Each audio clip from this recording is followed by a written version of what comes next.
Terima kasih.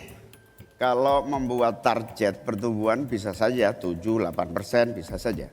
Tetapi yang ingin kita wujudkan adalah pertumbuhan yang berkualitas dan inklusif. Di mana setiap pertumbuhan itu memiliki apa yang disebut sebagai dampak langsung di dalam penyerapan tenaga kerja, di dalam peningkatan pendapatan masyarakat, di dalam satu percepatan pemerataan pembangunan.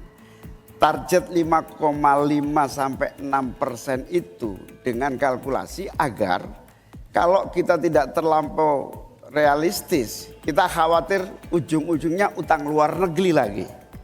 Utang luar negeri yang terlampau banyak ini mengakibatkan beban bukan hanya pemerintahan hari ini, tetapi juga anak turun kita akan mengalami banyak beban utang yang panjang.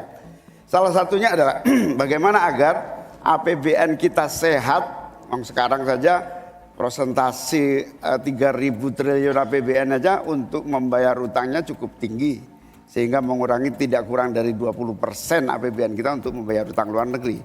Sehingga target yang berjumlah 5,5% sampai 6,5% itu realistis yang akan tidak membebani bagi proses pembangunan kita di masa yang akan datang.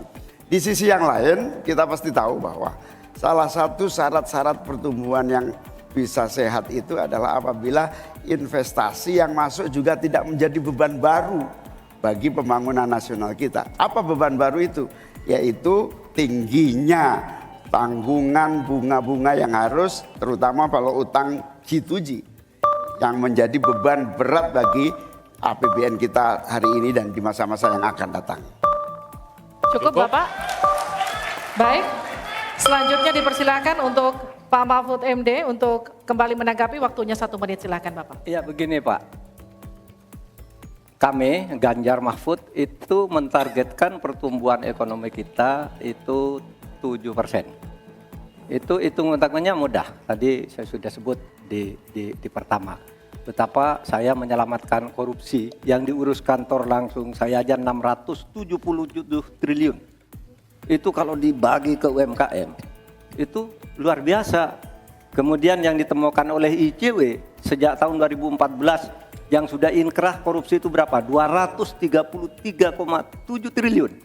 Nah ini kalau kita pangkas melalui penegakan hukum yang benar, ini bisa mencapai 7. Tapi Anda menyimpang dari rumus yang selama ini terjadi. Kalau Anda berani dengan ekor 4 saja, Anda pasti bisa 7%. Pasti bisa 7%, apalagi 4 sampai 5.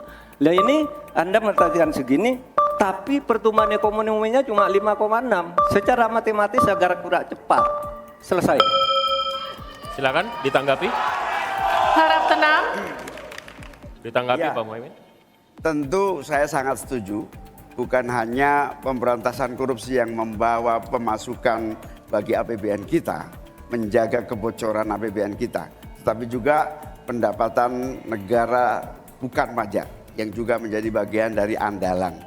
Akan tetapi kita juga harus realistis bahwa 7% itu bisa jadi cuma omong kosong, di mana kenyataannya setelah APBN kita jalan sampai hari ini aja 5% yang diterapkan oleh pemerintah hari ini juga masih mengalami banyak kontraksi.